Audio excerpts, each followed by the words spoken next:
Hello friends, welcome to SPN சமையல். இன்றைக்கி நம்ம என்ன பண்ண போகிறோம்னா எறா வச்சு ஒரு டிஷ் பண்ண போகிறோம். எறா ஃப்ரை தான். வாங்க எப்படி பண்ணுறதுன்னு பார்க்கலாம். வாங்க என்ன தேவையான பொருட்கள்லாம் பார்த்துக்கலாம். எறா நான் 1/4 கிலோ வாங்கி வச்சுருக்கேன்.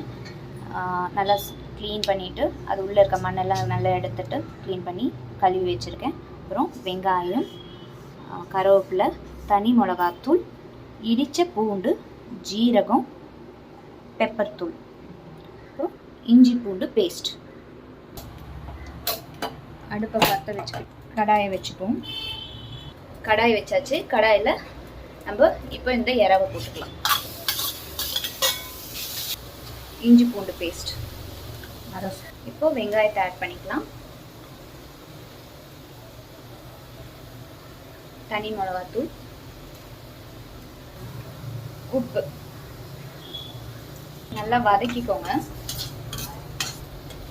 இப்போ நம்ம ஒரு கரண்டி எண்ணெய் ஆட் பண்ணிக்கலாம். நல்லா இப்போ அதுலேருந்து தண்ணி வருது. எறாலேருந்து நல்லா கொதிக்கட்டும். நல்லா வதக்கியாச்சு. இப்போ நம்ம அந்த இடித்த பூண்டை ஆட் பண்ணிக்கலாம். கருவேப்பிலை ஆட் பண்ணிக்கலாம். ஜீரகத்தையும் போட்டுக்கலாம். இது நல்லா வதக்கி விட்டுக்கோங்க. இது எறா டக்குன்னு வெந்துடும். இங்கே ரொம்ப நேரமாக குக் பண்ணிங்கன்னா அது ரப்பர் மாதிரி ஆகிடும். ஸோ ஓவர் குக் ஆனால் ரப்பர் மாதிரி ஆகிடும். ஸோ நம்ம அது பதம் பார்த்து நம்ம டக்குன்னு இறக்கிடணும் எறாவை. இப்போ நல்லா வெந்துச்சு எறா. இப்போ லாஸ்ட்டாக நம்ம பெப்பர் தூள் போட்டு வதக்கிக்கலாம்.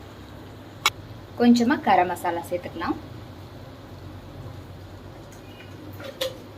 இப்போ பார்த்தீங்கன்னா நல்லா அந்த தண்ணியெல்லாம் இதாகிடுச்சு. நல்லா இப்போ ஒரு கிறிஸ்பியாக இந்த எண்ணெய் மட்டும்தான் தெரியுது. இப்போது நல்லா வதங்கிடுச்சு. லாஸ்ட்டாக பெப்பரும் நம்ம போட்டு கரம் மசாலா போட்டு இறக்கி வச்சிடலாம். சுவையான எறா ஃப்ரை ரெடி. நீங்களும் ட்ரை பண்ணிவிட்டு எப்படி இருக்குன்னு சொல்லுங்கள்.